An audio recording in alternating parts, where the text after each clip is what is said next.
Hey everyone, Cinephile Mike here. Happy Friday. It is day 56 of Oscar Rewind, my bi-weekly series of videos where I revisit the films that reflect the earlier works of this past year's Oscar nominees and winners. As always, I'll be discussing the awards history for the film, the box office information, the critical response, and as always, these reviews will be spoiler-free. You can find older episodes of Oscar Rewind and other great reviews here on the YouTube channel, or you can head over to my website, cinephilemike.com. Also, going to try something new today. If you are here and you're a returner, or this is the first time you're here, do me a favor. Click that subscribe button, click that like button. I've got so much great content that you are not going to want to miss. So hit that button now in case you don't get to watch the end of the video and don't hear me reference it again at the end. All right, so today, as I did a few episodes ago, I am revisiting the music industry in quite a different way than I did when I discussed Dreamgirls. I mean, look, I'm here in a red shirt, and look at the title of the film I'm doing. Studio Canals is Kill Your Friends, The Blood Will Flow. Ha!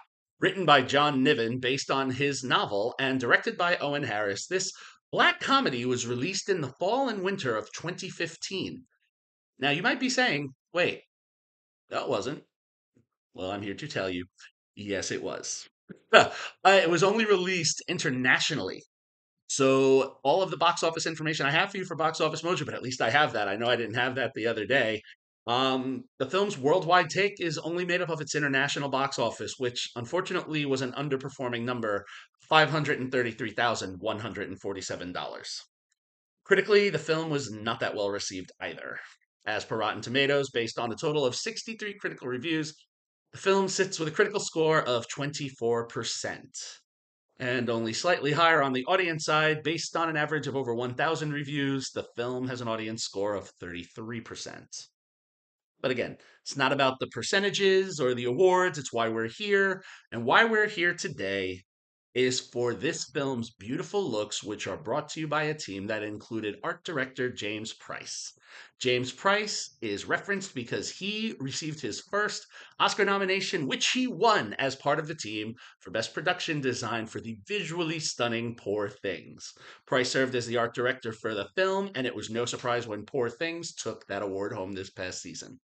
Now, while Kill Your Friends was not Price's first art director job, it was a film that I had been interested in taking a look at, so I'm glad that I'm able to bring it to you here today. Now, given the critical reception and the box office, it's probably not going to surprise anybody here for me to say this film did not have a huge award season journey. In fact, as per IMDb, the film only had two nominations.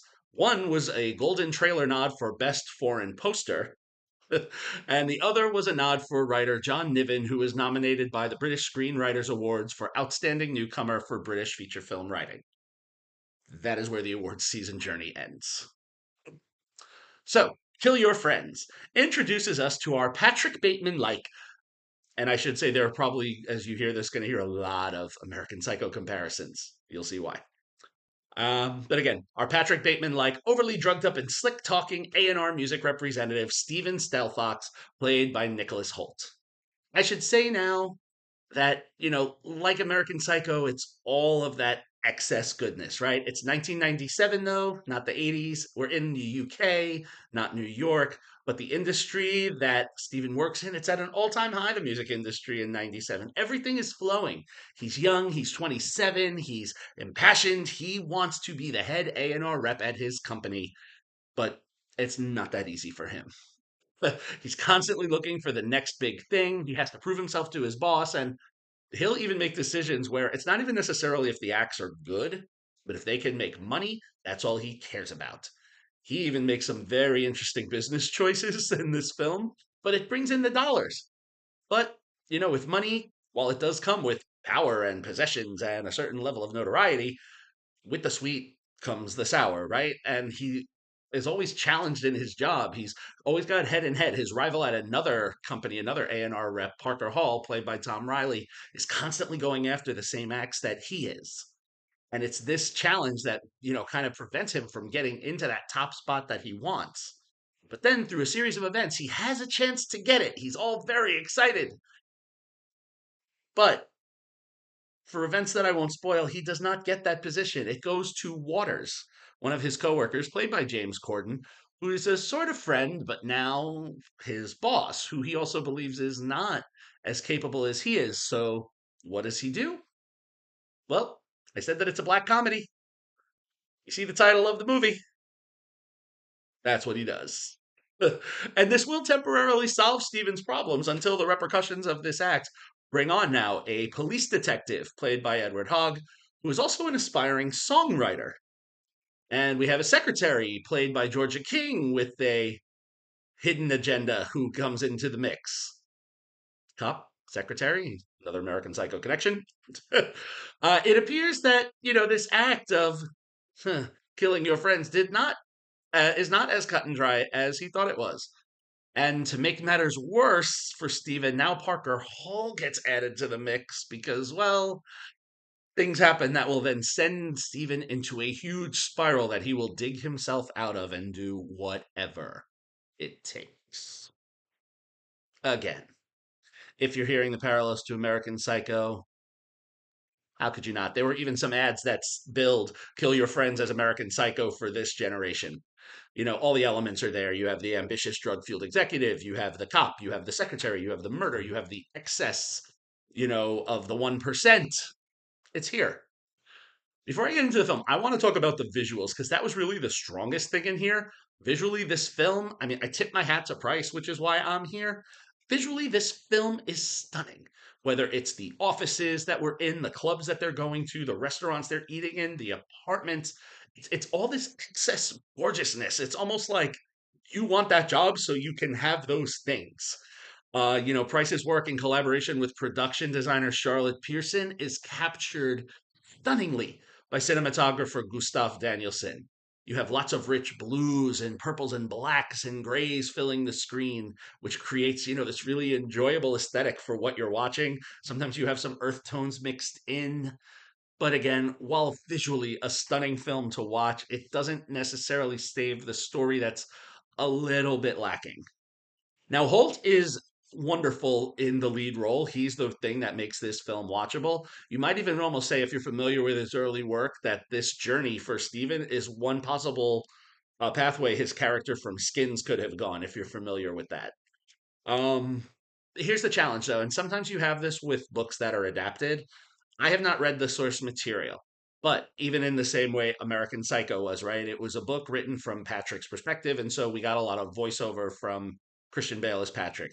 Here we get a lot of voiceover from Stephen Nicholas doing this, and sometimes though here Stephen breaks the fourth wall to talk directly to us, but we sometimes get so muddled in the backstory or the explanation that it takes us out of the story that we're trying to watch and the journey he's going on to claw his way to the top.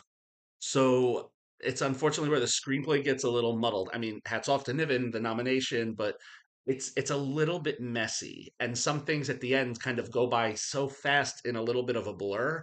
You might almost wonder, like, oh, wait, am I keeping up with everything that's happening here? This is moving faster than one of Steven's drug-induced hallucinations. But I have to say, when the film gets to its ultimate end, I did have a little bit of a smile on my face at the absurdity. And look, if you can accept this film for what it is, it's a satire on the music industry, it's a black comedy. Niven did work as an A&R rep before, writing, so there is some legitimacy to some of the things that we're seeing. It's just probably they lean into the comedy a lot, like the satirical nature, but there are times when they try to ground a bit too much in reality, and that takes you out of it. That juxtaposition doesn't work. I feel the film needed to stay in that lane of the satire, and it would have been probably would have been a little more well received. But again, it's an enjoyable film to watch. Nicholas Holt is quite a delight, and he's the reason why this film, for me, is going to get a 3-star rating. I was kind of toggling a little bit lower, but I don't do halves, and his performance is worth it. Even if you are going to, again, have the comparisons to other films, there you have it. 3-star film for Kill Your Friends. If you would like to catch it, it is streaming exclusively on the Peacock Network as of this recording and of this posting. So, there you have it. As always, as I said at the start, if you like what you heard here, please Click the subscribe button, click the like button, drop a comment, join the conversation. There's so much more good stuff to come. You can follow me, Cinephile Mike, on all social media platforms and on Letterboxd. You can find lots of great additional content on my website, cinephilemike.com. Happy watching, everyone. Enjoy your weekends. And until next time, this is Cinephile Mike saying take a break and watch something new.